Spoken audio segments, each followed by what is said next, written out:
Alright, here's the setup. We've got a bunch of state capitals, they're point features. We want to give each one of them a unique symbol, and then we want to give them fancier symbols.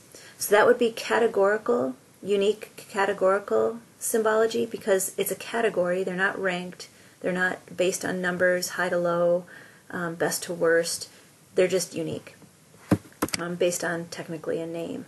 So we're going to go into the layer properties in the symbology tab, and it defaults to a single symbol because each one is treated with the same symbol. But we want to go to categories, not quantities. This would be numeric. So categories, unique values, and we want to make the value field the name. All right, and then we can add all the values this way, and it's going to give us each state the capital name. So now we've got 50 different ones, and we don't need this anymore, and we wouldn't want that to show up in our legend if we were to build one, so I kind of automatically just uncheck this guy. Okay, so now if we look at it, we've got unique symbology for each one. It's a terrible color ramp. It blends in to the background, but we could change that to some other color ramp like this. If there's 50 of them, it's going to be really hard to tell the difference between them. But still, that's what we want. They're just too small and kind of boring. Let's give them all stars. Let's make them look like state capitals. So we can do that in the symbol properties. So if you left-click on the symbol header, bring that up.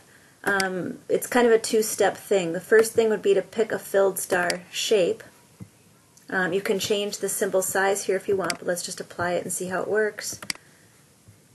Okay, those are nice and big. We'll stick with it just for fun, but if we want to make them, give them the color ramp, you just have to kind of trigger this by clicking on it again. And it kind of forces that change in there. You can apply it, and that's how to do that. So you could even go in and let's just say you wanted to force some of these to be extra different. You could do that if you wanted, and individually do them. So sometimes that's really important if you want to kind of overall give them a fancy distribution of colors like this, but let's say this was land cover, and you for sure wanted your water to be blue. You could go in and just affect the ones that you wanted to and change those colors. I'm double left clicking on the symbols.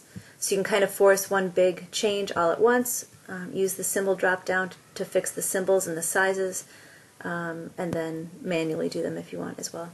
Alright, that's it.